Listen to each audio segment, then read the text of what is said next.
to Jimmy V Week for Cancer Research on ESPN as we continue our commitment to the V Foundation and Jim Valvano's dream to defeat cancer. It's getting loud inside the Farrell Center here in Waco, and our matchup tonight, it's Texas A&M, the Aggies, on the road to take on the Baylor Bears.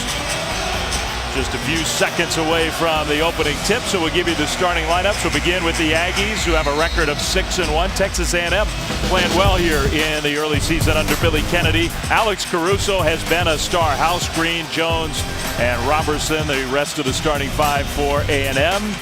And on the other side for Baylor, also off to a nice start. They're 7-1. No Kenny Cherry. He's missed the last 4 games. We do expect that he's going to play, but not in the lineup. So it's Medford, O'Neal, Prince, Gathers, and the freshman Jonathan Motley. These two teams who have played so many times over the years. In fact, they first played 100 years ago. They call this rivalry the Battle of the Brazos.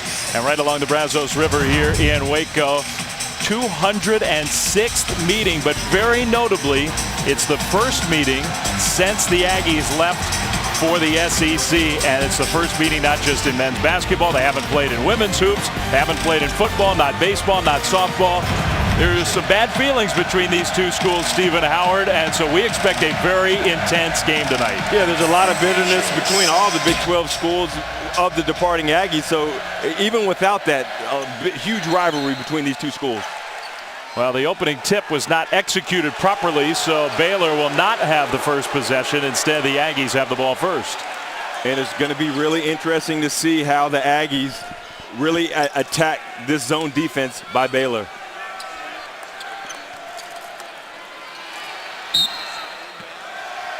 And we do welcome you here to Waco, Texas. Dave Fleming alongside Stephen Howard. You missed 2 seconds. The opening tip, which was controlled by Baylor, but a violation. Now, speaking of, instead of a backcourt, it's just a turnover. And Lester Medford missed the layup in transition for Baylor. So a sloppy start, no score, about 20 seconds in for this game between two longtime rivals who have not played since the Aggies left for the SEC. It's a good crowd. It's a spirited atmosphere. And, Stephen, it's two teams who are off to a good start this year. Exceptional starts. Both teams with only 1 loss. Aggies playing well. Offensively and defense, very solid. But Baylor, they really stand out defensively. How they played all year long. Their scoring defense is, they only allow 52.6 points per game. That's top 9 in the country, number 1 in the Big 12. So defense is going to win this game today. Daniel House, transfer from the University of Houston, who's played well in the early season for the Aggies. He got it in, but this is the guy, number 21, Alex Caruso, who has been a big-time impact player. He has. In the last 2 games, he's gotten into foul trouble. He needs to stay in this game in order for the Aggies to be effective. Texas A&M passing up some open looks from outside. Shot clock winding down. That's a long, contested 3. And the rebound to Torian Prince. And Dave, that's what this zone does. It takes you out of your offense, it takes you out of your rhythm, and it forces you into poor shots. Rico Gathers had a pretty good look, the big man along the baseline, but missed it. Now what the Aggies need to try to do is get good shots in transition before this zone sets up, because Dave, once this zone sets up, it forces every team that it's faced into horrible shot selections and horrible field goal percentage shots. A little pass fake created an opening for Alex Caruso, and maybe you can hear there are a lot of Aggies fans who have made the trip about 90 miles from College Station north to Waco, and Texas A&M has the first points of the game. I think we're going to have a really good atmosphere. Well, whenever these two teams have played in the past, it has been very chippy with quite a few skirmishes. Gathers missed the jumper. Motley fighting for the rebound. That's a whistle against Texas A&M. So Baylor will keep the ball. The Aggies' 4th-year head coach Billy Kennedy, who's got a great track record of success everywhere he's been. It's been a slower build at Texas A&M. But this is an Aggies program that has a lot of momentum right now and a 6-1 record. Off to a good start this year. Very good start. He's got a top 3 recruiting class coming in next year that he just signed. And so they're very excited about the upswing with Billy Kennedy. Motley, the freshman, misses the first of 2 free throws. On the other side, Scott Drew, 12th year. He's been around Waco a long time. And he has built this program from shambles to a power in the Big 12. Baylor has had a great run of success last year. Once again in the Sweet 16. Motley makes one of two. Arguably the greatest rebuilding job in the history of college basketball, what Scott Drew has done and sustained now here at Baylor University. And it's kind of a rebuilding type year on paper for the Bears, and yet there's some signs that this is going to be a contending team in the Big 12. Well, people think that because you don't have a star. You don't have an Isaiah Austin, a Corey Jefferson that's looking to go in the lottery, but you have a lot of players that are chippy, that played better as a team, whereas in the past you had better individuals. Well, Daniel House from the corner. That's the second three already for Texas A&M against that tough Baylor zone. Now the pass too high. Gathers was there, but Motley threw it out of bounds. That three-point shot by Aggies is very instrumental, because you look at the last game against Vanderbilt. They shot 40+% from the three-point line. They shot 3 for 17 in the entire game. So the fact that they're got it going early from the three-point line is good for A&M. Big news. Number one is in the game for Baylor. That's Kenny Cherry. He is their senior. He is their leader. He's one of the best point guards in the Big 12, and he's missed 4 games in a row with a foot injury. Did not start tonight. Well, much like Caruso is the catalyst for A&M, Kenny Cherry is the same for the Baylor Bears, and having him back is going to raise the level of everybody on the court for Baylor. Good half-court offense. Caruso, tough pass inside, and Jalen Jones gets the bucket.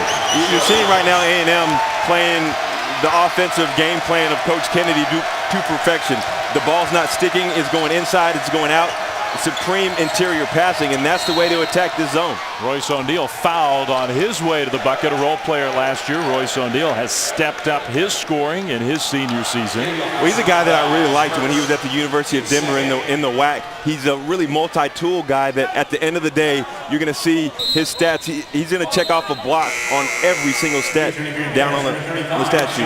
And you saw him. He was arguing that he should be at the free throw line. He thought that was a shooting foul. Instead, they're going to give Baylor the ball out of bounds. Rico Gathers, one of the best rebounders in the country, will take an early seat. Here's Cherry, a little shot fake. The runner, no good. Rebound Aggies. And see, the hard thing about Kenny Cherry, he's going to have to pick his spots because he's going to have a little rust. Not playing in 4 games, you got to figure out the rhythm, the speed of the game, because it's much different than what you saw in practice. Alex Caruso makes a lot of spectacular plays. He also does make some mistakes. That was a turnover for Texas A&M. He's a guy, though, that you live with those. He might make 3 consecutive turnovers and then come back with 4 spectacular plays. He's the guy that in recent games against Arizona State, he put them on his back and literally willed them to win that basketball game. They were down big, and Caruso with a spectacular performance. The Aggies off to an 8-1 early lead. Baylor ball. Now a dangerous pass, and Caruso saw it coming and almost stole it away. Really some sloppy passing by Baylor in this first 4 minutes of this basketball game. Really careless with the basketball. Lester Medford, junior college transfer, who has played well. Looks like an impact guy for Baylor. When he and Cherry are on the floor at the same time, they are sort of interchangeable in terms of handling the ball. Medford 3, in and out. Caruso rebound. And Medford, he played admirably in the absence of Kenny Cherry. Had a 15-to-1 turnover to assist ratio, but he's more suited as a combo guard, as a 2-guard. Air ball along the baseline by Jalen Jones. Cherry passed up the 3. O'Neal thought that one was going to Medford, almost a turnover. Now you look at this lineup with the Baylor Bears. They have 4 players that can really push it up in transition. Royce O'Neal can play the 2. Kyron Prince can put it on the bounce as well. Caruso almost stole another one away. Quick release for O'Neal, way off. Motley, the freshman, rebound and the putback. And that's huge, Dave, for Baylor, because Motley is a guy that they've been trying every single game to play more aggressively. Well, that was what you were talking about early. Transition before the zone gets set. Daniel House, a spectacular athlete. The answer for A&M. Right now, A&M is just playing smart, effective, and efficient basketball, taking what the defense is giving them. Cherry trying to get Baylor organized. Kenny Cherry, the senior from Montreal originally, throws it away. Out of bounds. That's a turnover, and it sends us to a timeout. Good start on the road for the Aggies in a very heated game. 10-3. They lead Baylor. ESPN's exclusive presentation of college basketball is brought to you by USAA. proudly serving the financial needs of current and former military members and their families. A&M out to an early 10-3 lead on the road over Baylor. Dave Fleming, Stephen Howard here inside the Farrell Center in Waco. Happy to have you with us here this evening for a game that has been a rivalry over the years, Stephen, for these two teams. Baylor's defense has been so good in the early season. A&M early exploiting it. What has Baylor done so well? Well, A&M has shown how they're going to attack this zone. They're going to hit the interior. They're going to make quick passes. But Baylor, this is how they're going to get back into this game. Look how far they extend the defense when they played against Vanderbilt, way beyond the three-point line. Tauren Prince out by the three-point line as well. They're pushing the shooters out of their sweet spot. And then once you get the ball moving, they're so active. They're so aggressive. I call this an angry zone. Once you get in the middle, they swarm, and then they go off to the races. Here's another play where, again, the closeouts, they're under control. They're active. They're forcing the passers into making passes they don't want to. Here's a guy that they don't want to shoot the ball. They close out. They force him to pass, and then they turn other passers into poor passers. They're going to need to get more active in this zone. Well, you can't leave Caruso that wide open. He missed it that time. He's not going to miss that very often. A foul on the rebound attempt, and that one is going against the Aggies. Courtney Robertson, the senior, is one of the leaders on this A&M team. Not a spectacular player, a role player, but a guy with a lot of experience. He committed the personal. He's much like the centers they've had in years past at A&M. The Joseph Jones, the Brian Davises, the guys that are just workhorses down on the block. Al Freeman in the game for the first time, a guy who can really shoot it from the outside. And they're really high on him, has a high upswing. He's a guy that they're going to lean on once Big 12 conference play comes. O'Neal, whistle, blocking foul.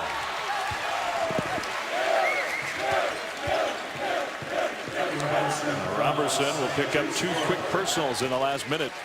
O'Neal is a guy that when he gets the basketball, you have to close out on him under control. If not, he's going to put it on the bounce, attack the paint. You see Robertson with the foot inside the restricted area.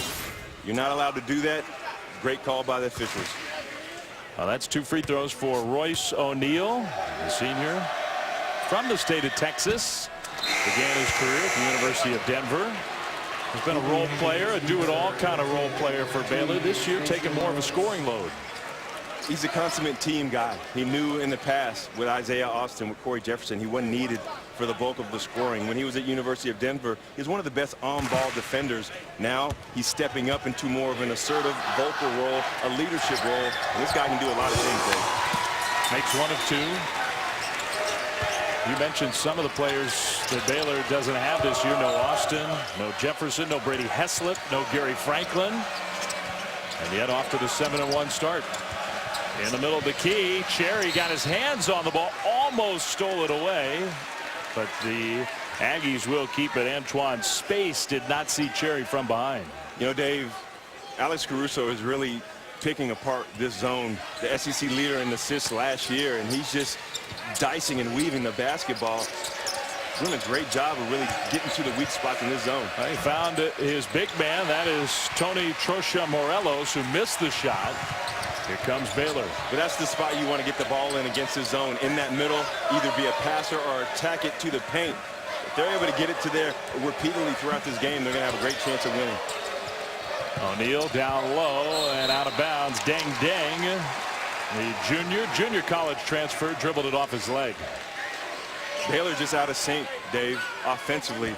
Passing the ball out of bounds. You would think that they've never seen a man defense, whereas you thought in this game A&M was going to struggle with the zone defense. That's already their 4th turnover 6 minutes into this game. Caruso over to Jordan Green. In the lane, the runner from space off the glass. Again, when Alex Caruso has the basketball in his hands, he's going to facilitate, he's going to score, he's going to make something happen every single time. He's done a great job with this Baylor zone. O'Neal, shot rejected. Rebound, O'Neal stays with it. Second chance, no good. Motley comes away, and Motley scores. Good effort by Baylor.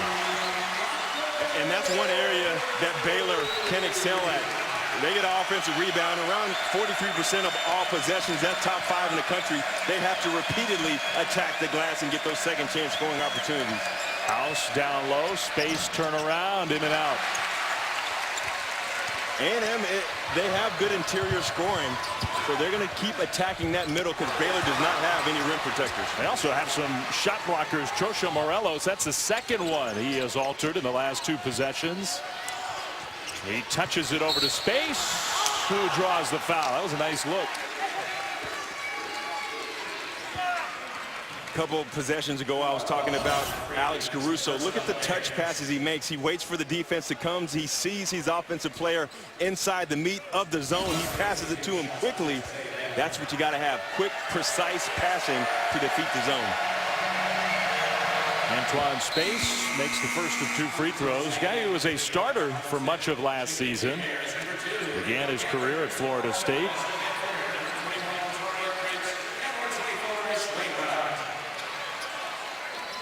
Aggies are deeper this season, so Space and almost everybody else having to play fewer minutes. You see that number, just 12 minutes a game so far this year. They got a significant amount of players that came back from last year, and so they're expected within the A&M community to be a tournament team, and that's what you expect when you get those veteran leadership guys back on your squad. Space makes them both. 14-6. That's the Aggies' lead in the Battle of the Brazos. 12.5 minutes to go first half. Now, Dave, every game this season, no team has scored more than they've averaged about 21 points in the first half. Here we have the Aggies already with 14 with 12.5 left to go in the game. So clearly A&M has figured out this zone that no one else has been able to figure out. That was a tough pass. Caruso almost stole that one away. Well, a tough out-of-conference battle. Highlights our journey to the tourney on Saturday. It's Michigan and Arizona. The Wildcats, that impressive win over Gonzaga. Michigan, meanwhile, can they bounce back? NJIT took them down in a different kind of challenge against one of the top teams in the country. It's 5:15 Saturday on ESPN. From the corner, Lester Medford for 3. And I think that's the guy who's going to need to step up. He's the guy that really did so when Kenny Cherry was sidelined with plantar fasciitis, the one that's comfortable in that role. Well, an Aggies turnover. Baylor starting to play a little better here. 11:53 in the first half. A&M leads by 5. Think and you cry. That's a full day. That's a heck of a day. Well, we do hope you join us here. It's Jimmy V Week. The V Foundation awards 100% of your donations, net proceeds from all our events to fund cancer research. You can log on www.jimmyv.org or call 1-800-4JIMMY-V to donate and help us beat cancer. You know, Scott Drew's father, Homer Drew, is afflicted with cancer. My father is living with cancer, and I stress living, because if anyone knows Jimmy V, he was a guy that embodied living. And I think when people approach it with that same mindset, that's one of the ways to combat that horrible disease. When we think about Jim Valvano, every day of the year, this is a particular week where we pay lots of extra attention to what he meant to all of us and to what his really his final message about beating cancer means to this day. And so we do hope you join us in that great cause. And I've even talked to some of his former players like Chucky Brown, who I played against, and asked him what it means to him to see these tributes every year to his fallen coach. And he said it's really special because this guy was special to them, and now everyone gets to see how special of a person Jimmy V was. Texas A&M with the 14-9 lead over Baylor in a really raucous Farrell Center tonight. This game means a lot to these two fan bases. Lester Medford with his second bucket of the game, and it's a 3-point Aggies lead. And again, as I mentioned, Dave, Lester Medford is a guy that's going to have to step up. He's a guy that filled in for Kenny Cherry. This team is a little bit out of sync with the return of Kenny Cherry, but Medford, leader of this team, very comfortable in that scoring position. Caruso found the freshman shooter Peyton Allen, who missed the shot. Nice. Freeman in the blink of an eye to the other end to score. You know, Freeman is a guy that led the bench in scoring all 4 games when Kenny Cherry was out. So again, another guy that filled in that leadership void when Kenny Cherry was out with plantar fasciitis. 9-2 run. The freshman Alex Robinson with a bounce pass, but Trosha Morelos missed the shot. And you're seeing the crowd get into it. Baylor zone is getting a little bit more active, a little bit more chippy. That's what you want for the Baylor fans. Prince, the defense, just let him get right to the basket. And Baylor has their first lead. It's an 11-2 run. And Medford almost steals that pass. Robinson into the corner, and Allen, the freshman, just had to go right through his hands. And take a look at these last two plays by Baylor, getting out in transition, and this is when they're so effective. They attack, they push it. Freeman, acrobatic move in the paint to get a nice deuce, and then Taurean Prince on the bounce. You close out wrong, he attacks nice. Taurean Prince taking control of this team, crowd into it. Now Baylor's in attack mode. Halfway through this first half, this game has changed dramatically, and it is very loud in here. Medford thought about the three. Freeman will shoot the three. Long rebound tracked down by Daniel House. Dave, you have a game of this magnitude with this type of rivalry, you really throw out scouting reports. And guys just get out there and play because there's so much emotion, so much history involved. Robinson, House, three. Too strong. Freeman, long rebound. Baylor in transition. They left Freeman wide open.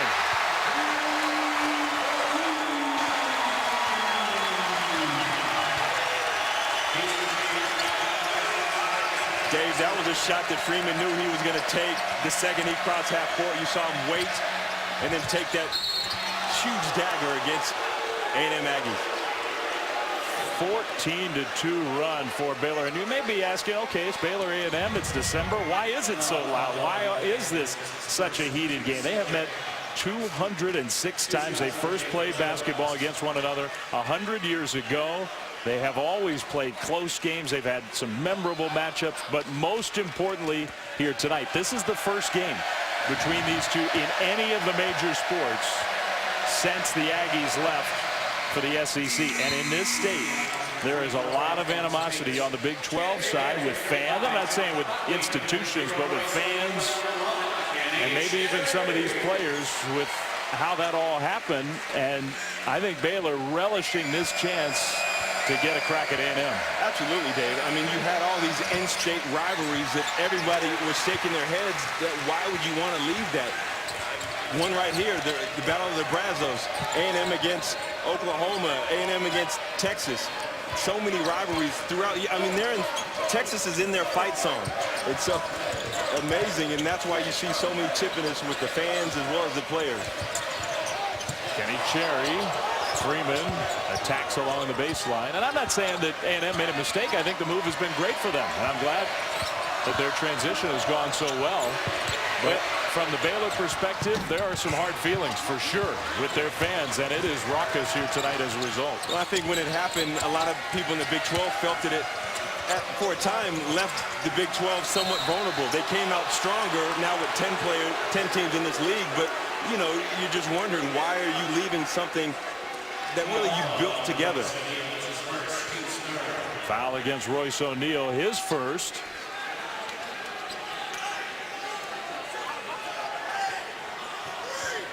On the flip side, Texas A&M, a lot of their fans have come up the road here to Waco, and maybe not the same kind of feelings as on the Baylor side, but these two schools so close geographically, so much history between one another in all sports over many, many years. And there's also a large contingent of A&M fans that actually live in Waco as well, so a homegrown fan base. Jalen Jones, who's played well in the early season, he's their leading scorer, transfer from SMU. Back to a one-point game. The Baylor shooting has gotten a lot better since the early minutes. Under 8 to go, first half. Motley, who's playing well. He has struggled the last few games. He's been active tonight. He had position down low, being guarded by a much smaller player, but Cherry and Baylor could not get him the ball. Good look from Robinson, and a lucky carom goes right to House, who finishes with the dunk. And Dave, that's when you know things are going your way, when it bounced off of a player's knee and right into another player's hands for an easy deuce. Well, now you hear the A&M fans coming to life here in the Farrell Center. A 1-point lead for the Aggies. The basketball doesn't seem to be bouncing your way, but then it is. Nice dunk and carry by Daniel House. From Waco. A spirited first half on both sides. Texas A&M with a 19-18 lead. There's a big crowd tonight, including a lot of Texas A&M fans who have traveled here to Waco for this first basketball meeting between these two schools in several years since the Aggies left for the SEC. And a good non-conference test on both sides. Baylor 7-1, Texas A&M 6-1 at the start of this season. One of the things early in this game, Alex Caruso already with 4 of the 5 assists for Texas A&M. Baylor only with 1 assist. Baylor playing a lot more one-on-one basketball. A&M playing a lot more team basketball. Medford. That was a pass too hard out of bounds, and a quick turnover sends us to another timeout. 7:03 to go, first half. A&M leading by 1. So over the years, maybe none more than on January 23rd, 2008, a 5-overtime game, and so many thrilling moments. A layup to keep the game going, and there were several of those. 99-99 at the end of 4 overtimes. Finally, Baylor started to pull away, and in the 5th overtime, it would ultimately be the Bears. 116-110, the final score in College Station. In the last decade, there haven't been many more memorable regular season games than that one. No, not in the country, not in the history of college basketball. And the fact that it was played between these two storied programs that were at that time in the Big 12 made it that much more special. A&M's got the basketball here out of the timeout. Some pressure from Baylor. And you notice the paint touches, 13 paint touches by A&M. That was something that Coach Kennedy stressed in shoot-around. The only way to defeat a zone like this is to repeatedly get in there, make that zone converge, and then attack it or kick it out to the shooters. Pretty nice move by Jordan Green. He found a hole in that zone and hit the 15-footer. Which is amazing that A&M is just able to find the gaps in this zone so easily. Something that has not been done thus far this season. Well, Baylor went on a 14-2 run. Now it's a 7-0 run in the other direction. Prince, great defense. That one went over the backboard, out of bounds, turnover, Baylor.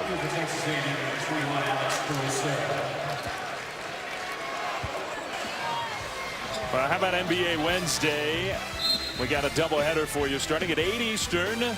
And how about Anthony Davis in the performance for New Orleans on the road against the Mavs? 10:30, it's Miami and the Nuggets. That is NBA Wednesday. Anthony Davis, is he turning into the best player in the league? I think that's in the argument. I mean, he's top 6 in scoring, rebounding, steals, and blocks. I mean, he's really the future of the forward position. I say future, but I don't see many big men coming out like him. Yeah. Gathers, who is such an expert on the offensive glass, tipped in that miss. I really haven't ever seen anyone like Gathers to be able to do that and sustain that type of offensive rebounding throughout his career. Rico Gathers is a guy who thinks that everything that goes off the glass is his. You see him fighting down on the block before the shot's been made. He goes up. He anticipates where the basketball is going to be better than anyone that I've seen in college basketball. Great story. The total rebounding numbers on the offensive end, impressive. The per-minute numbers, the rate numbers, any way you measure it, he is one of the very best on the offensive glass in the country. You look at him, you can understand why, a physical specimen. Well, one of the things that amazes me is, one, he's been top 5 his first 2 years in rebounding in the Big 12. But you look at that, and then you remember that he did that coming off the bench. That makes that astounding, really. So, a starter for the first time this year. 2 free throws for Texas A&M to extend their lead to 3. The other part of that last play, Royce O'Neal, his second personal foul. So one of Baylor's best players goes to the bench in a little bit of first half foul trouble. Medford gets it back from Rico Gathers. They got Prince down on the block, and he's a mismatch. It's going to be really difficult for Green to battle with him down on the block. Texas A&M, they don't have a ton of true low post kind of play. They have some size. But that matchup you were highlighting, foul against Green. We got to remember, Dave, Tyron Prince was a 5, a center in high school, and he's transitioned very well to play that small forward, but he still has those back to the basket moves.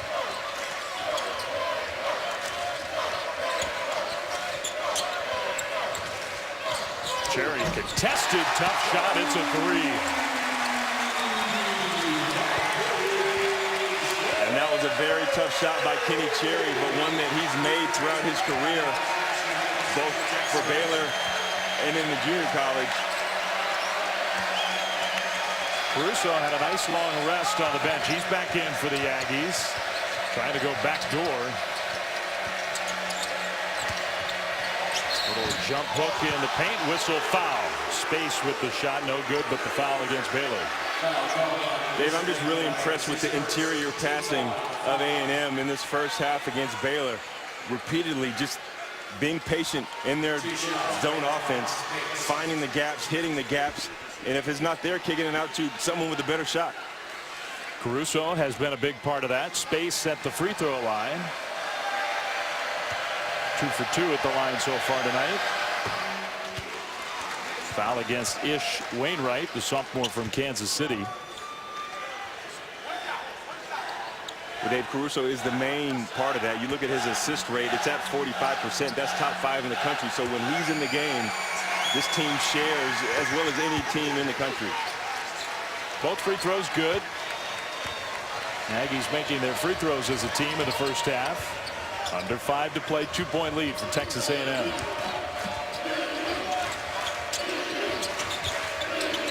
Lester Medford finds Cherry. Caruso closed out. Cherry went into the lane, draws a foul. Not a shooting foul against Caruso. That's his first, and that's notable for the Aggies in that he has had a real hard time staying out of foul trouble. Against Sam Houston State, against Arizona State, he got into foul trouble, and Texas A&M really struggled. It wasn't until he got back in the game against Arizona State the last 11 minutes that they were finally able to really wriggle control away, but he's had that foul trouble in the past. Wainwright trying to enter the ball. That was kicked by Jalen Jones. And we talked to Coach Kennedy about foul trouble with Caruso if he had talked to him about it, but it's kind of difficult because he's a guy that plays at that relentless pace, and it's hard for a guy like that to really take the foot off the gas pedal, because if you do that, you're not going to be as effective as you are. Medford, good defense by Caruso, and then the poke from behind. Caruso comes away with the ball. In transition, Alex Robinson, rebound Prince.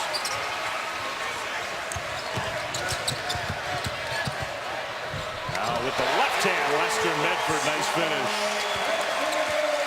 See, that's the benefit for Baylor, having 4 players out on the court right now that can push it up in transition. Long shots lead to long rebounds, and that initiates that fast break. Foul drawn. Antoine Space has been very active in the first half. We'll go back to the free throw line. And again, this is the shot that Baylor wanted against that zone. Long shot. Prince gets the basketball, hits it up court. And you see Lester Medford so quick with the basketball. Texas A&M did not get back in transition, and you heard Coach Kennedy talk about that first 5 seconds in transition defense. You have to get back really to withstand that attack on Baylor. Well, Medford, he's not quite Pierre Jackson. No. There are very few who are, but he's got some of that quickness to his game, an element that I think Baylor did miss at times last year.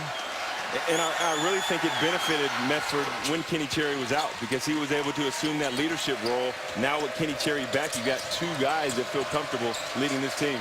Gathers down low, whistle before he could go up for a dunk. So another timeout here in Waco. Fun game so far. Texas A&M on the road, leading by 1. We look forward to halftime. We hope Cam Newton is doing okay. Sounds like he is okay, although not certainly 100%. Here's some news and notes from tonight's action. No upsets, and some things stand out there, but particularly Iowa State with another win. Are they a team that can contend, try to end the reign of Kansas in this Big 12?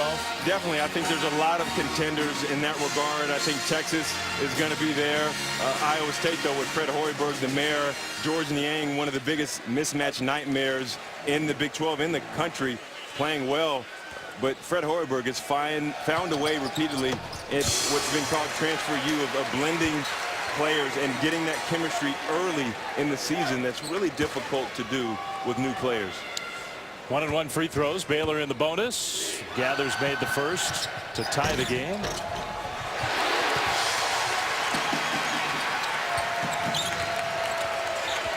Now the Bears back ahead.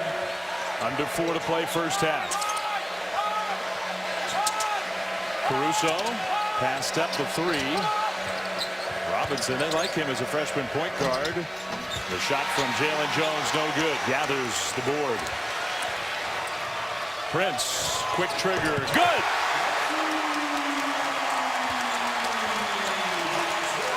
You know, Taurean Prince is a guy that loves the spot up. A little out of control, but it's a blocking foul. So Prince hit the shot, then got the steal, tried to take it all the way. He will shoot free throws.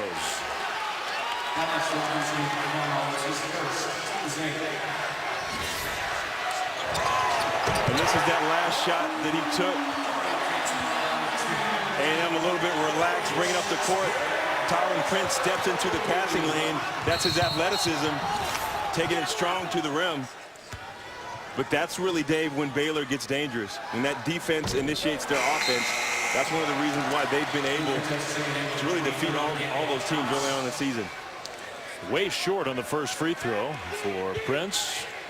Junior, who grew up in Texas, originally signed with Long Island, Brooklyn, which is a pretty good program, but a much different level than the Big 12. Ends up here at Baylor, and I think against some pretty long odds has turned into one of their best players. He's been their leading scorer. Biggest lead for the Bears, 31-26. You know, Dave, this zone that Baylor's playing today is much different than what they played against Vanderbilt. It's a little bit more compact because they have more inside scoring with A&M, more balance of a team. Prince, there's the big man Gathers, who hit the ground hard on a tip attempt. He draws another foul. Rico Gathers, a two-time Gatorade Louisiana Player of the Year. Feels like every rebound is his. The shot goes up. He's searching, he's tracking, he's gathering the ball. And this is a player that has the build of an NFL tight end as your main rebounder, your enforcer. He does that oh so well. I don't think there's anybody in the country more physically imposing than Big Rico Gathers. And the discussion has happened about whether he could fit at the next level in the NFL as opposed to in the NBA. Gathers loves playing hoops, though. I think he definitely would get a shot. He's athletic, got touch. They look for that in the NFL. Billy Kennedy wants a timeout. First of the game called by the Aggies. Well, you're talking about at least the possibility, and the idea has been floated around. It's not like we're coming up with it, but look at all the notable tight ends in NFL history, recent NFL history, who played college basketball. Some of the best on that list. Martellus Bennett was with the Cowboys for a while, but everybody knows Tony Gonzalez, who really revolutionized that tight end position. Ended his career with the Chiefs. But yeah, I mean, you look at what the NFL, they look for athletes, and a guy that can play basketball clearly is athletic enough. I think, what the heck, give it a go. Gathers from Louisiana, 6'8" junior, starter, was off the bench on a very deep Baylor team the last couple of years. I'm sure the Saints and Drew Brees would love to have a guy like that protecting his backside. Well, they got one in Jimmy Graham, but they might take another like Jimmy Graham if they could find one. But so far, Gathers, he loves playing basketball, wants to keep playing basketball. Let's see if A&M is able to get back into that sweet spot around the free throw line that they've been effective early on in this game.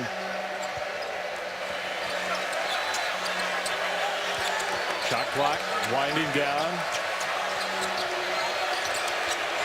Near turnover. Aggies got to get a shot up. They do. It's good. The three-pointer, Devontae Fitzgerald.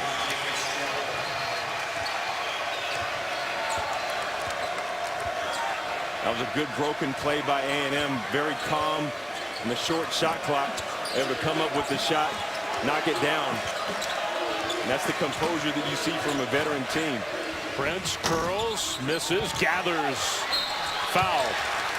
He is just destroying A&M down on a low block. 3 top 15s highlight a doubleheader. Holiday Hoops presented by Kay Jewelers on Saturday on ESPN. Some good matchups. That one we've already talked about, Michigan, Arizona at 5:15 Eastern. How about Utah and Kansas? The Utes with a big win against Wichita State. Kansas, the 10-time defending Big 12 conference champion. Jayhawks starting to play, I think, a lot better, as they do every year, already building towards conference play. My former teammate Larry Kristoviak with the Utah Jazz is their coach. They're ranked 13th now. That's their highest ranking since the 04-05 season, so you know they're hyped. Well, I was there in Salt Lake City. I was there that night they beat Wichita State. It was an impressive win.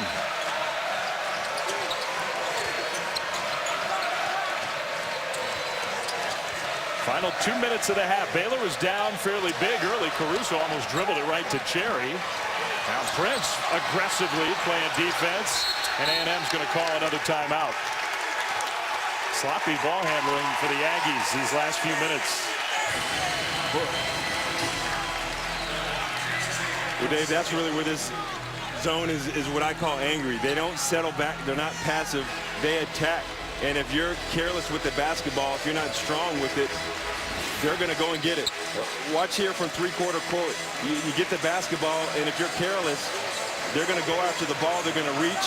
They're going to jab it loose, and they're going to make something happen of that. You look at Kenny Cherry, and he's just waiting. He's timing the dribble. And here's Green, sloppy with the basketball, holding it out.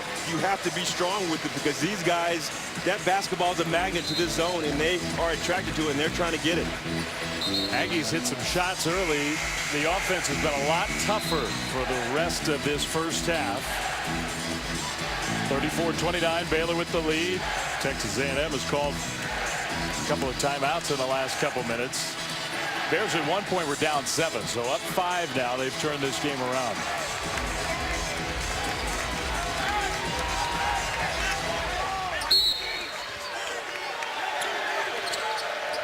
Shot clock at 10. Caruso will use a screen. The 3, Green. Long rebound, and Medford comes away with it. The bounce pass, offensive foul.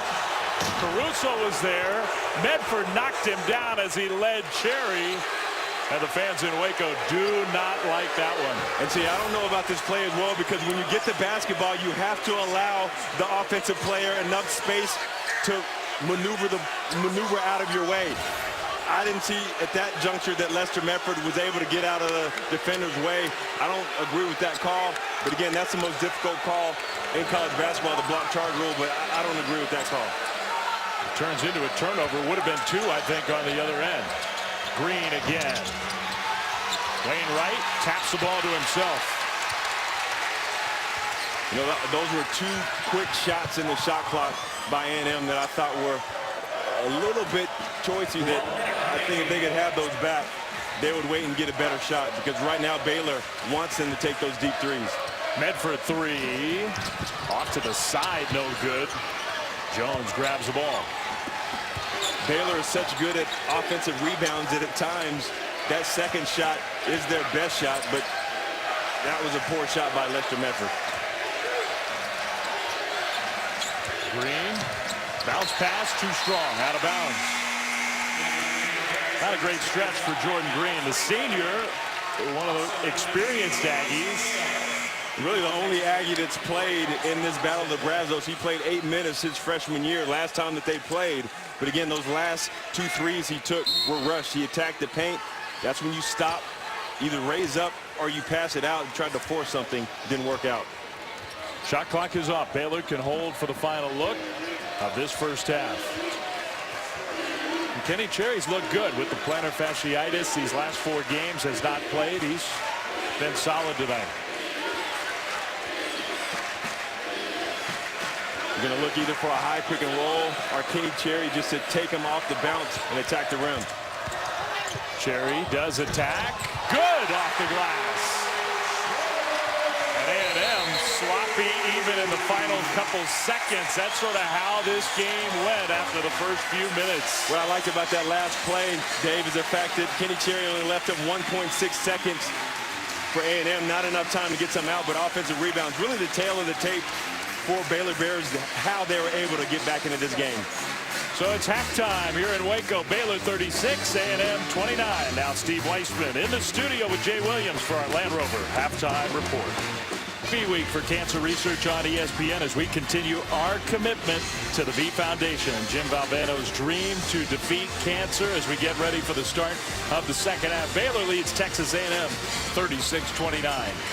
Dave Fleming alongside Stephen Howard. And Stephen, really spirited first half. A lot of that has to do with the atmosphere here inside the Farrell Center.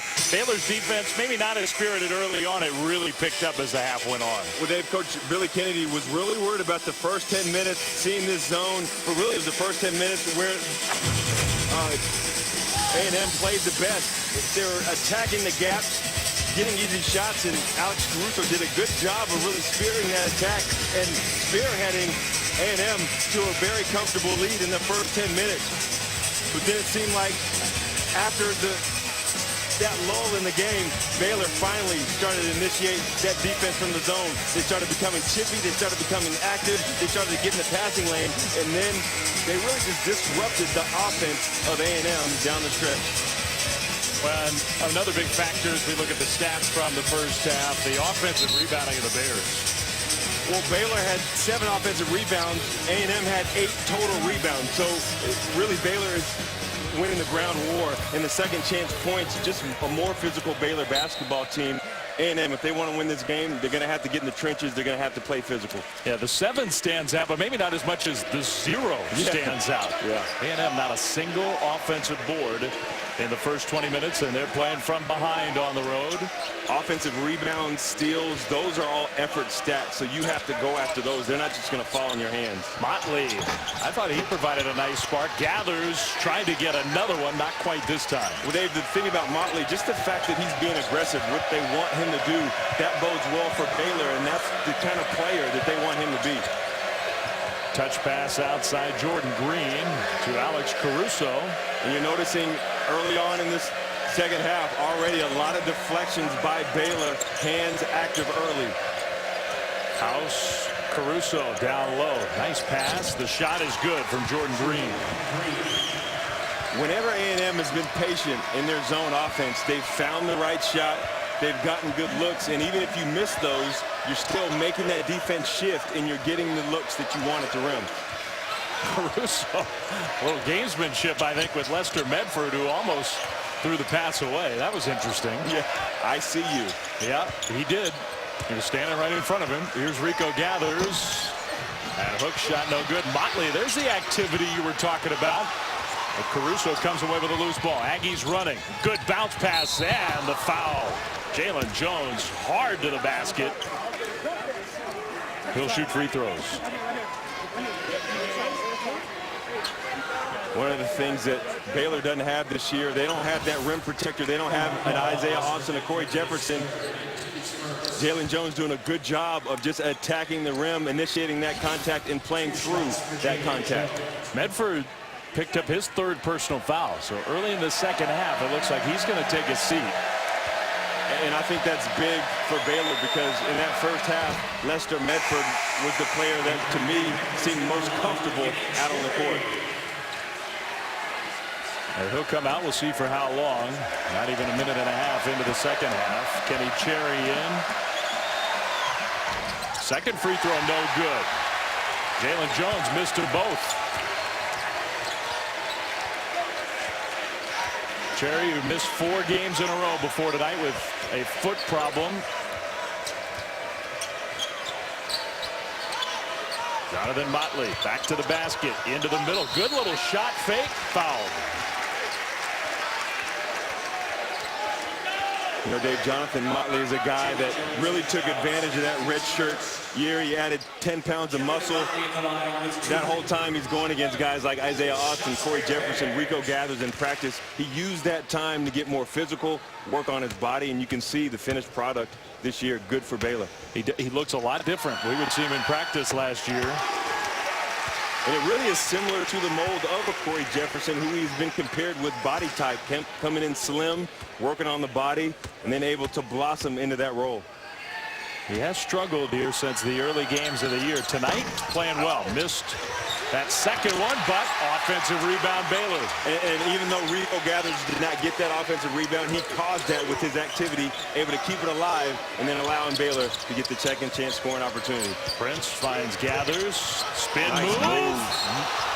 Draws another foul. He has single-handedly drawn, what, 5, 6, 7 fouls in this game. That one against Jalen Jones, his third. Well, this is a nice move by Rico Gathers. Watch him go up and just track this ball. He gets it. Nice spin move into the baseline. Tried to dunk it. Rico Gathers showing his ability that I'm not all the time a below-the-rim player. I can get up when I need to. I've seen him throw down some vicious dunks in his first 2 years. Made the first free throw. He needs to work on his free throw shooting. He's a guy who gets to the line a lot. First couple of years at Baylor, free throw shooting was a struggle for him. Yeah, his free throw rate is 70, which is top 100 in the country, which is impressive. But like you mentioned, free throw percentage, 52%.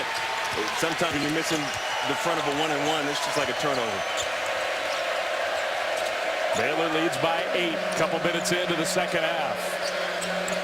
If you notice, though, Dave, the zone, so much more active with that steal.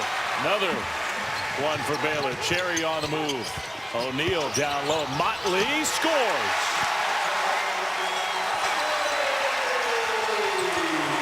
You know, Dave, that's the same type of interior passing A&M was doing early on in that first half. Now Baylor attacking the man-to-man of A&M and getting that same type of easy looks down on the block. Offensive foul.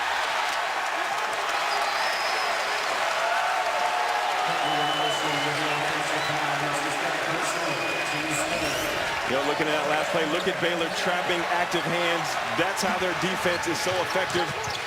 Holding teams to 35% field goal percentage. That's top 13 in the country. They create offense with that, and then Rico Gathers. Great positioning above the restricted area. That's an area that officials are looking at. You cannot dislodge the defender. Cherry, good look in and out on the three.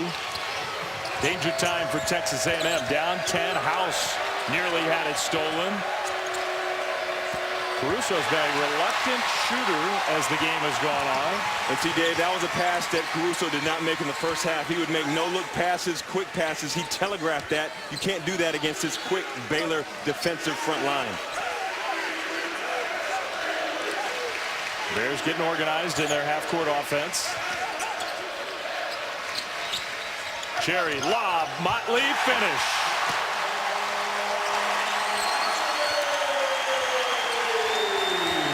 Dave, that was a setup play. They lulled A&M to sleep. Nice back pick by O'Neal. And we're going to take a look at it. Kenny Cherry orchestrates this. Great executed play. Nice back pick. Motley goes up, lays it in. Baylor in control of this game late in the second half.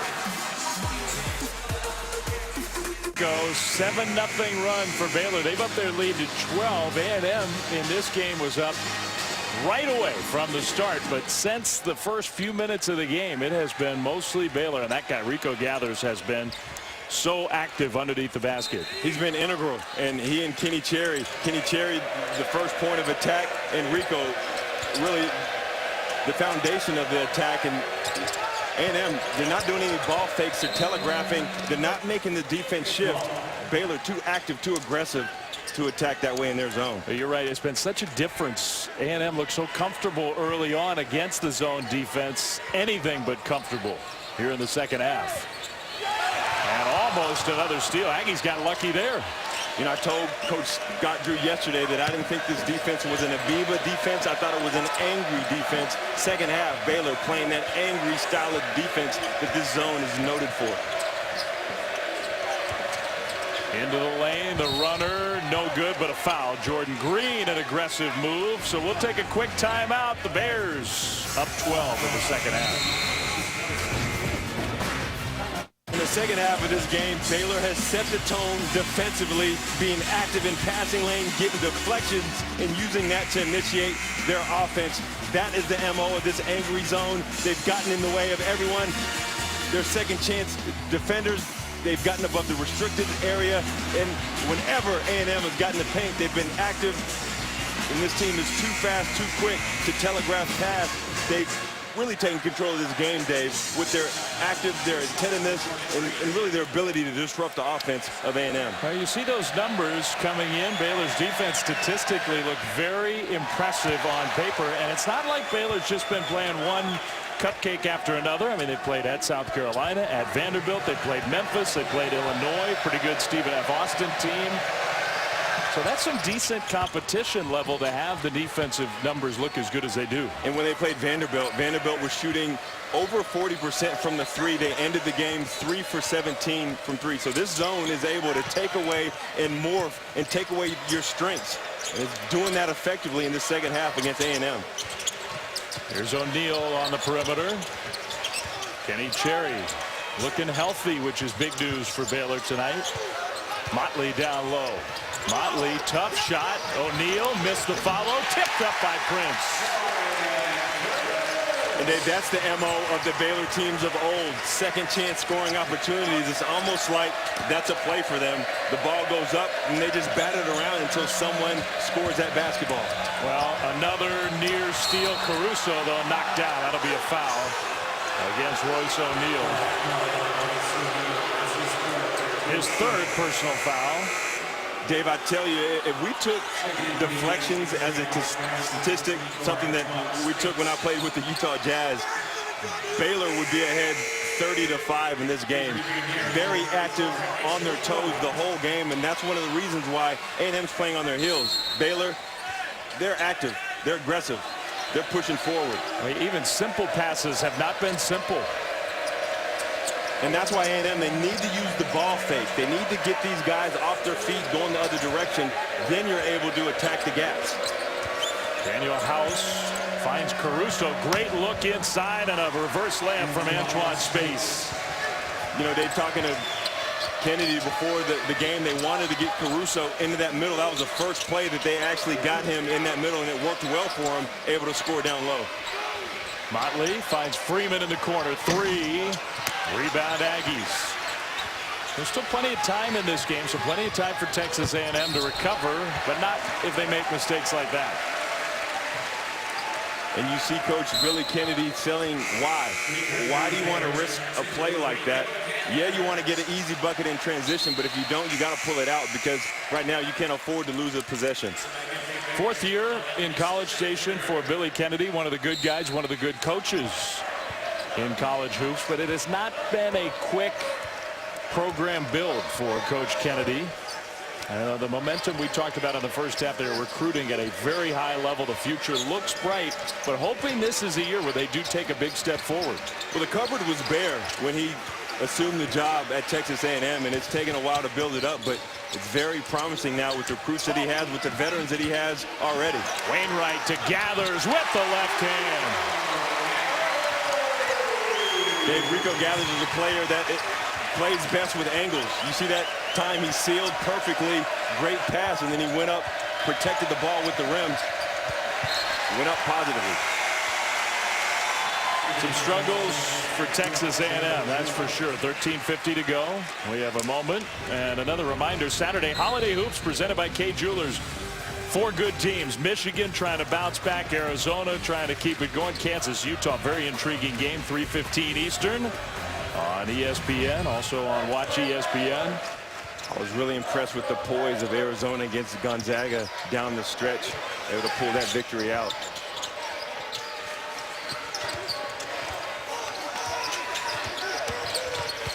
Bounce pass, Prince against the shot blockers. Lester Medford really has done an exceptional job in this game, leading the charge offensively as the point guard. Biggest lead for Baylor. Aggies looking for offense. Not going to come like that. Here's Medford, so quick in the open court. Medford! That ball looked like it might have been up on the rim. No interference call made. Yeah, I agree, Dave. I thought that was offensive goaltending, and it probably was going to go in if they would have left it alone. I think it was. Robinson, no whistle. Contact, Freeman. 3-on-2. Prince draws the foul. This is that play we were talking about a moment ago. Yeah, now take a look at Lester Medford doing a good job attacking the rim, and that basketball, no, it was off, so it was a good no call. That ball was coming off, and both Baylor players attacking it, trying to get the tip done.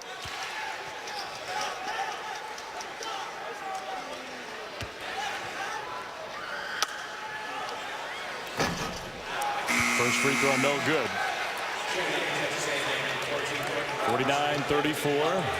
That's the lead for the Bears. Look who's here tonight. Our colleague, Fran Fraschilla. The man. Not working with us, but here, smiling, enjoying this game. That's when you know a basketball junkie. Yeah. When on your off day, you drive the 2-hour drive from Highland Park to Waco to just watch some good hoops. Well, I guess Fran will go home tonight, and then he'll be in Kansas City for that Utah-Kansas game that we were just talking about. I think he's expecting a real good game. We were chatting with him before this one. Here's Al Freeman in transition. Basket with the foul.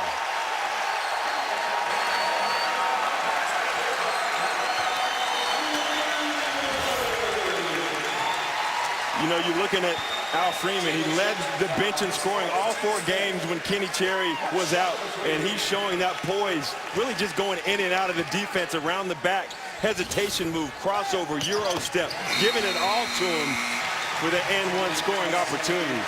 Converts the three-point play. Baylor continues to add to its lead. More struggles for the Aggies. 4 fouls against Jalen Jones. And you see the angry defense. They're not done. They're extending it. They're playing it full court. They're trying to take away some of the shot clock. And this is when Baylor is dangerous, because they're feeling it. They're feeding off their defense, and they're trying to get some more. 17-3 Baylor run.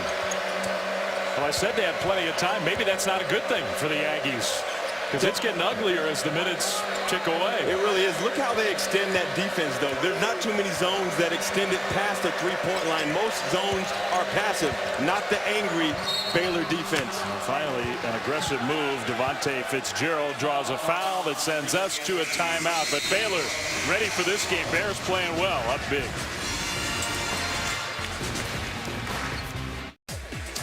All right, Steve, thanks. So some top 10 teams in action, Arizona and Louisville right now. A consensus as to the #1 team. I don't know, Steve. At #2, to me, Duke has a pretty good argument. Duke has been really, really impressive. They really have. And the ACC has been really impressive. But Jabari Parker, he's the truth down on the block. But Kentucky, I just want to know which Kentucky team is #1. Is it the white platoon or the blue platoon? Well, they're both pretty darn good. The free throw from Devontae Fitzgerald, sophomore from ACC country. He's from Atlanta, SEC country in football. And playing in the SEC with the Aggies, makes 1 of 2 free throws. You know, Dave, we were talking about in this timeout the amount of field goals or the lack of field goals of A&M. Only 4 field goal attempts in the first half. That rounds out to about a field goal every 2 minutes and 25 seconds. Baylor defense really disrupting any type of rhythm that A&M had in that first half. Well, you see those big guys down low. Motley trying to add to those totals. Gathers another rebound. Here's Wainwright drawing the foul. So the shots would not go down, but that dominance continues where the rebounding numbers, the paint scoring, all that stuff has been so heavily in favor of the Bears. You just see the size of Baylor. Motley doing a great job backing it down. Rico Gathers, always the guy that might not get the bucket, but he initiates that first touch, keeping it alive. Wainwright, he's got a wingspan of 7'1". He's able to just outreach the A&M bigs. really Baylor dominating on the glass. And this is a guy who has a chance to play a lot better. Wainwright was a big-time high school player. Yeah. And he's got a lot of tools. He is not a confident scorer right now. He can do a lot of different things, though. The one thing he's got to do is he's got to drop some weight. He's got to lose at least 15, 20 pounds. Still, he'd be at about 215, 220 at that. Still big for a guard. But to be effective in the college level, he's going to need to be a little bit lighter. That's a runner off the glass from Alex Robinson, freshman from the Dallas area. They like him. Now the play stopped as the teams went back in training. Somebody's got a cut. Looks like Fitzgerald is going to have to get that taken care of. That last play, Dave, you really saw the deficiency of Baylor. They don't have a rim protector. Rico Gathers, Jonathan Motley are guys that eat up space, but they don't necessarily block shots. That's, I believe, what A&M needs to do to get back into this game. Attack the rim, but do it by going inside and outside the paint. Yeah, against Big 12 competition where you have teams like Texas, like Kansas, who have so much size inside, and players who can attack, like Robinson did there from the perimeter.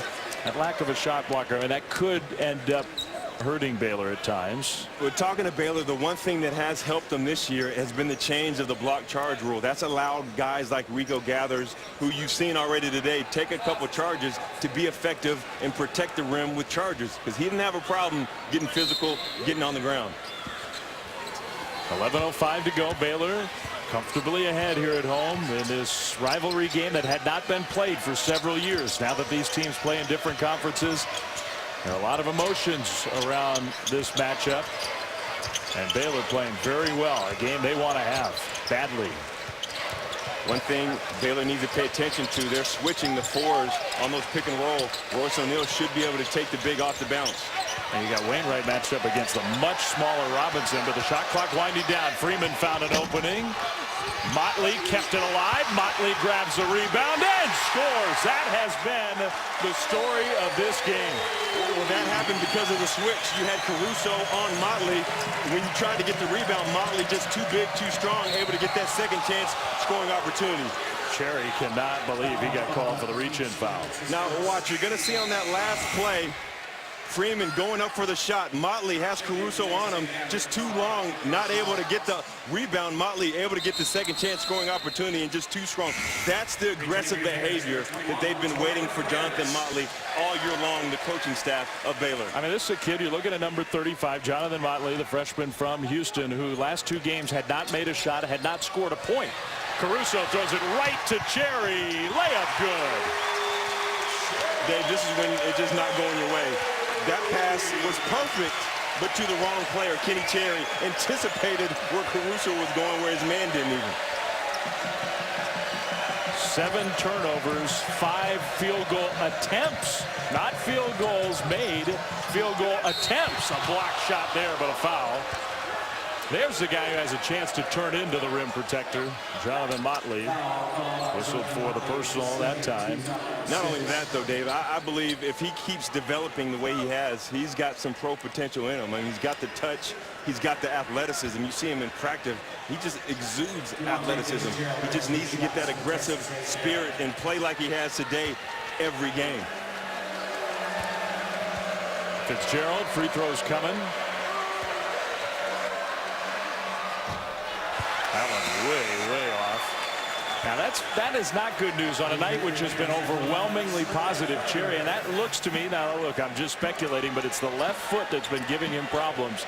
And I thought he's taken off his left shoe. So a night where he has looked healthy after missing 4 games, and obviously some pain there for Kenny Cherry. Well, and that was the one apprehension that they had, not wanting him to play, because a plantar fasciitis injury, if you come back too soon, that's going to linger into December, into conference time.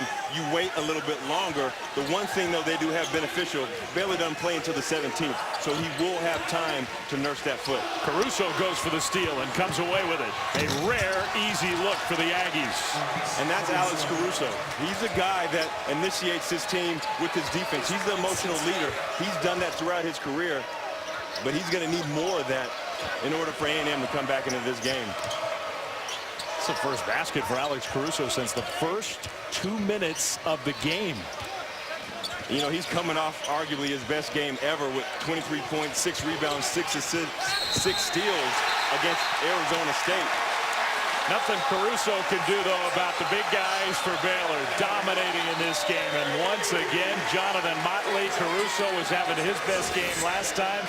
Might be the best ever for this kid here tonight. Well, Dave, it's almost like the light switch has gone on for Jonathan Motley, realizing his potential, realizing that he should dominate in this game where A&M does not have any bigs to match his size, his length, his athleticism. Chance for the three-point play. Free throw, too strong. A foul called against Baylor. Even with the missed free throw, Jonathan Motley, 6 of 10 shooting, 14 points, 7 rebounds. What I like about Baylor, though, you see every shot that goes up, a free throw, a three inside the paint. They view every shot as a missed shot opportunity, as a second chance scoring opportunity. Now you see Kenny Cherry with that plantar fasciitis that he's fighting. Yeah, you're not going to see him anymore today, Dave. Yeah, they're up 20, 9:07 to go. He practiced the last couple days, played big minutes in this one, but something happened these last few minutes where it just started bothering. We had not seen any signs of discomfort all game long until he just came out. And he looked good in practice. I saw no ill effects of any type of foot problem throughout practice. But again, plantar fasciitis is a tricky type of an injury. It's on that foot. It's one of those things that you'll notice it. He's going to feel it in the morning. Well, these officials went to the monitor just to clarify. I think foul shooter Scott Drew called his team over. The Baylor kids ran over to the bench, and the officials, as soon as they got there, said, okay, now we're ready to go. Let's get back to the free throw line. It's just smart time management by Scott Drew, trying to get an extra free timeout in and instruct his team. Ended up just being a wind sprint, basically. Maybe a word or two. First of the one-on-one, no good. And you mentioned it earlier, Dave, so many missed opportunities at the free throw line by A&M. Free throws will win and lose close basketball games, but that would give them the opportunity to be in this game. Lester Medford, the slip from O'Neal right as he was about to catch that pass, and Spice basically jumped right on top of him. And here's where everybody's got to be careful. This rivalry has been so heated so many times in the past. And we know the feelings between the two fan bases. We don't necessarily know that that carries over to the players on the court. It has been an intense game. Well, I talked to the Baylor players, and they said older guys that have graduated have called them all up. AC Law, all these guys have said, hey, this is a big game.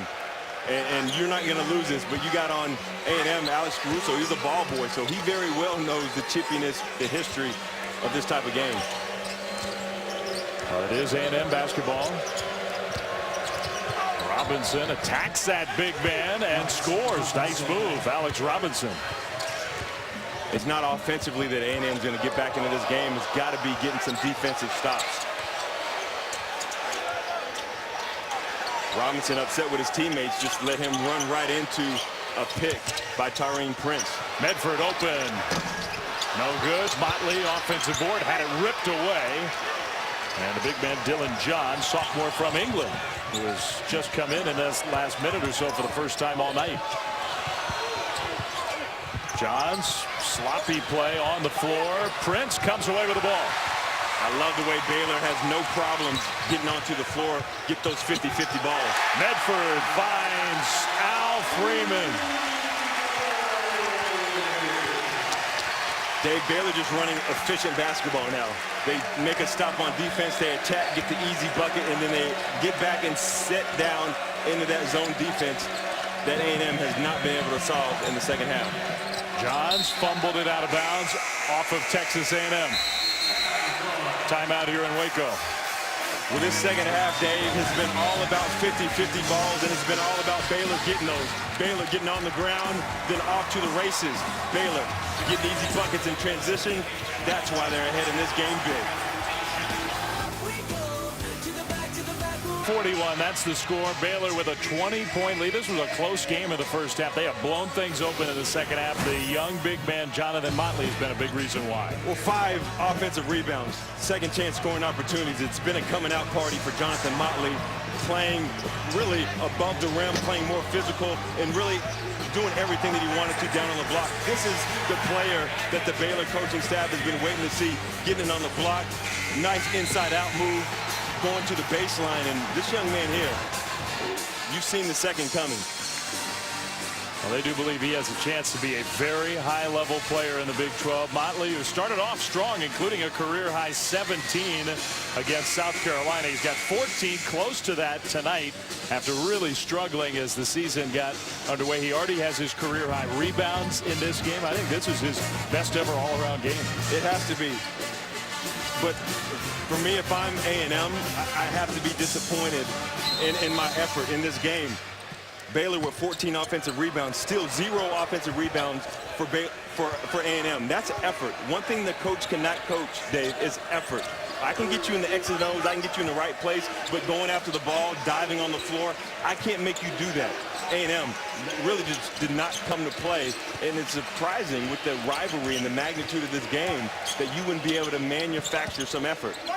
Gathers back in, gets a touchdown low. He's been a big part of that offensive rebounding advantage. Hard to just rip it away from Rico Gathers. They do call a timeout. You're not often just going to reach a hand in there and tap the ball away from the big guy. Yeah, I'd be worried about getting my hand back in that situation. Yes, me too. Well, Friday on SportsCenter, we're talking to hoops, but we're here in Texas. High school football obviously is so huge here.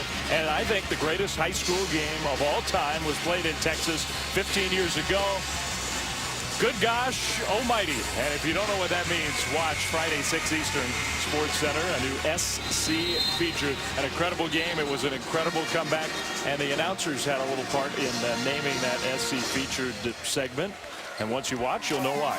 Well, Dave, if you're like myself and you're from Texas, you didn't know that they played high school football anywhere but Texas. Yeah. The way of life here. And you know, this state has become so big in terms of high school hoops too, almost against all odds, because for so many years it was just all football, and now some of the very best college hoops talent in the country coming from this state. Medford elevates and scores. He's been a difference maker in the early season for Baylor. He really has. And you look at the adversity that Baylor went through with the injury to Kenny Cherry. I think that benefited Lester Medford the most because he was able to assume that leadership role. And now they have 2 floor leaders, and it's going to help Baylor down the stretch. Courtney Robertson's been in foul trouble for most of this game. Gets a bucket there. A&M, though, still down 20. 2 points, 3 fouls. Not a good ratio.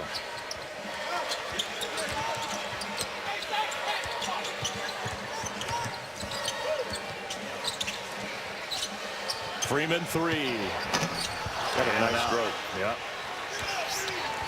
He's a good shooter. Kid who originally committed to Ben Howland and UCLA. There's a great look down low. Robertson gets a second consecutive bucket.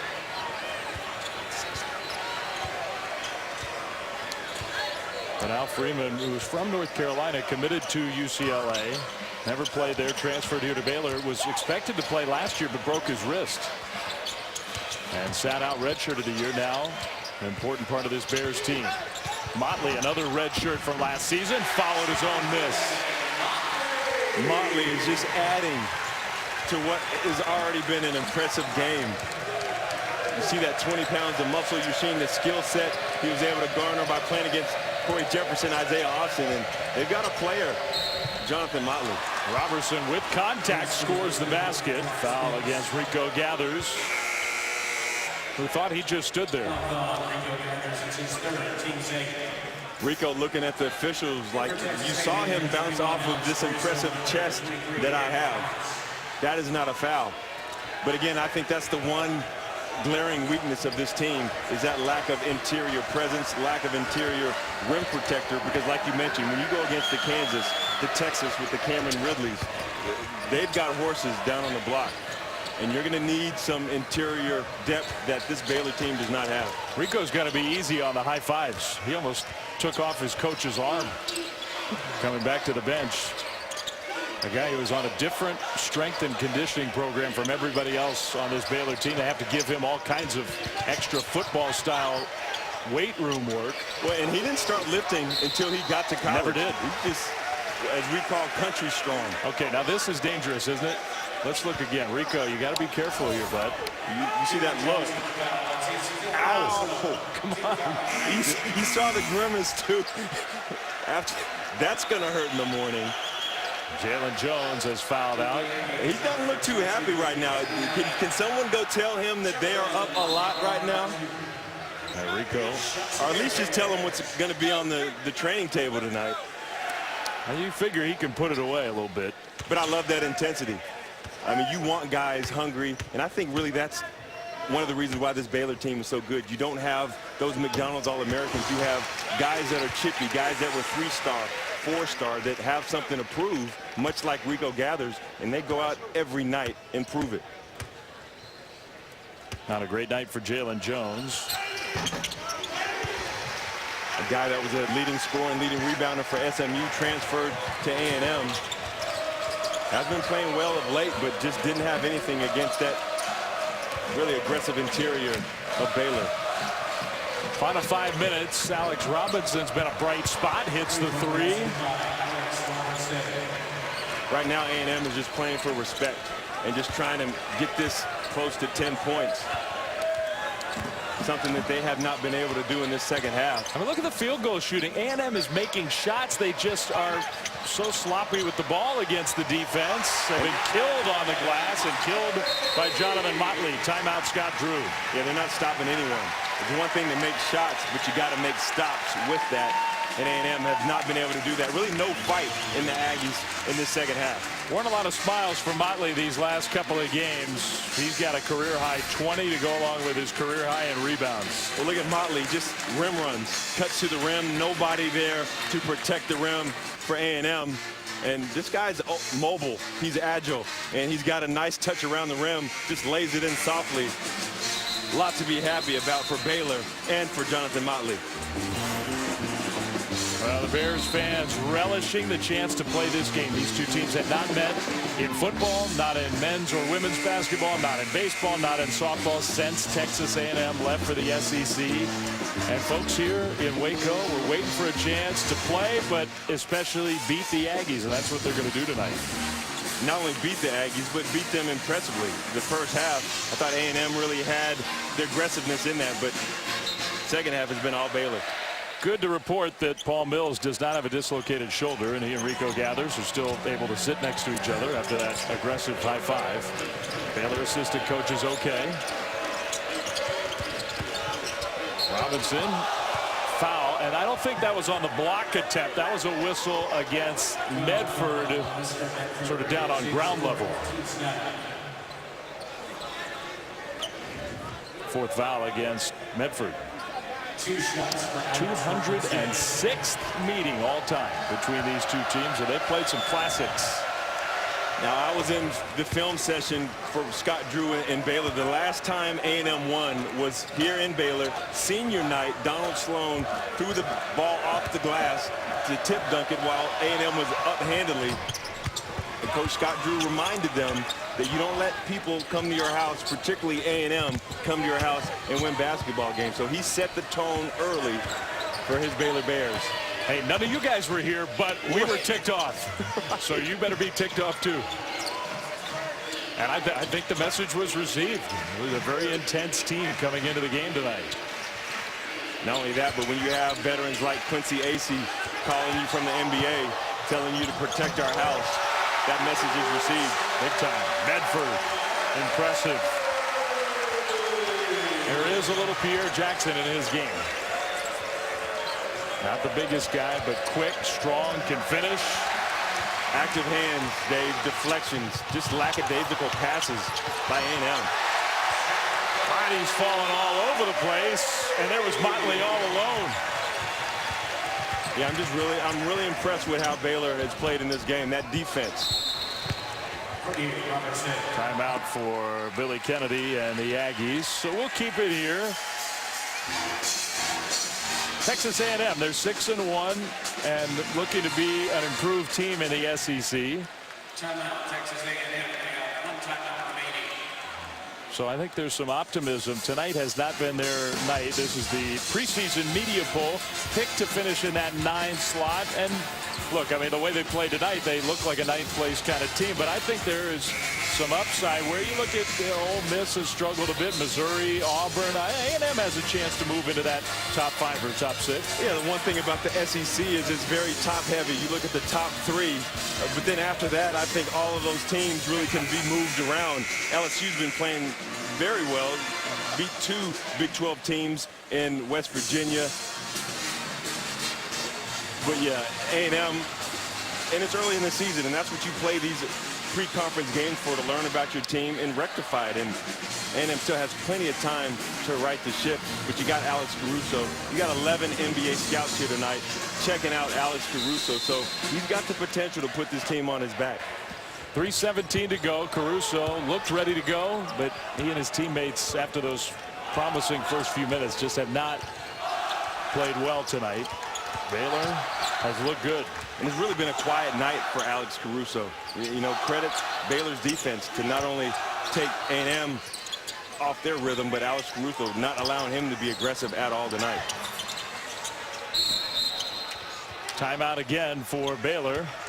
2:53 to go. To avoid the turnover, Baylor uses a timeout. So we showed you the SEC preseason poll. How about in the Big 12, where we expect, and look, the topic of one true champion has certainly been on the table on the football side these last few days. Not to pick a scab, but same thing in basketball, where you have 10 teams. Everybody plays each other twice. You get that true round robin. And it just, to me, Stephen, looks like such a deep league. Those bottom teams last year struggling look much, much improved. We got 8 teams in the Big 12 now with either 0 or only 1 loss. There's no other conference in the land that stands tall like the Big 12. So this is going to be a stellar year for the Big 12. And the way they're looking right now, you could have 7 teams that go dancing towards the end of the season. So again, you mentioned the bottom of the league, Texas Tech, TCU.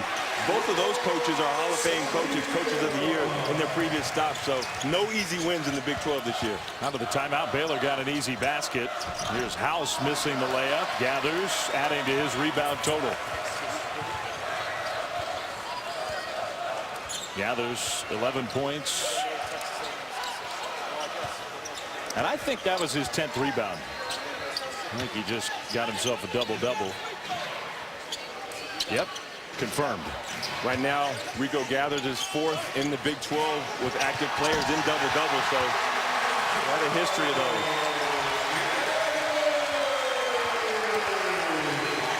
And Gathers is a guy that I root for. He might not be the most skilled guy on the court, but he's the most effort guy. I mean, he goes after everything and every play like it's his last. 20-point lead for Baylor. By the way, Courtney Robertson, who made that basket, the first Aggie player in double-figure scoring in this game with under 2 minutes to go.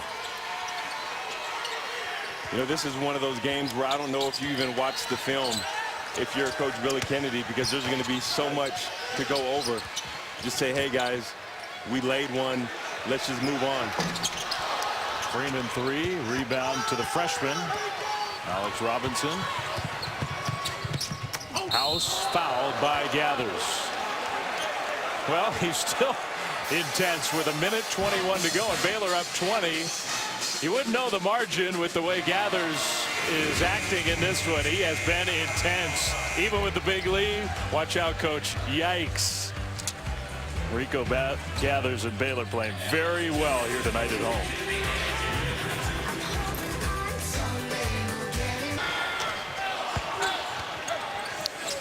Well, amazing news. I mean, Michigan, the Wolverines, tough times for John Beilein and company.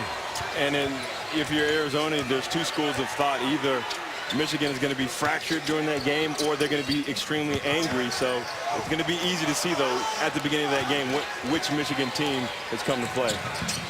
Baylor in the final minute getting a chance to get some of its depth in the game. There's a 3 for Avery Johnson Jr., the son of the longtime NBA player, head coach, colleague at ESPN.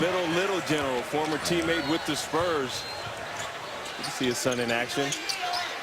Off the bench, immediately hit a three. Avery was actually calling that high school game last night in Dallas, Texas with Plano West. A lot of those A&M recruits on this team. Here come the Aggies. Final 30-plus seconds. Sports Center follows us. I've been impressed with Alex Robinson. Yeah, he's played well. He's been one of the few bright spots for A&M in this game, but a guy that can run the team, give them some scoring in spurts. Well, final 20 seconds here, and kind of amazing that, and this is going to hold up because this is the final possession. A&M will be the first SEC team in 19 years without a single, not one offensive rebound tonight. And that's disappointing as a player because that's a lack of effort, a lack of fight that showed through 40 minutes of basketball. Coaches have nothing to do with that. It's all players. Well, Baylor was looking forward to the renewal of the Battle of the Brazos, and I think you could see why. Baylor improves to 8-1 with a 77-63 win at home against the Aggies of A&M. And Scott Drew and company, I think they could be very pleased with the way this non-conference schedule is going. They look ready to get into the Big 12 and make some noise. Well, I think what was impressive to me is that they started the game off facing some adversity, and they recovered from that, and they came back with their signature D from their signature zone. And I think that angry zone that I like to call it really was the story of this game with the emergence of Jonathan Motley, a guy that I think they can rely on down on the block. So the tough guy play down low. Motley had the best game of his very young Baylor career. Rico Gathers, who's such a physical presence inside. You combine that with the activity on defense. That's a good formula for a Baylor team that may surprise some in the Big 12 this year. So we're done here from Waco. For Stephen Howard and our whole ESPN crew, Dave Fleming saying so long here. What a night for the Bears. They beat A&M 77-63. Coming up next, Sports Center. So long from Waco.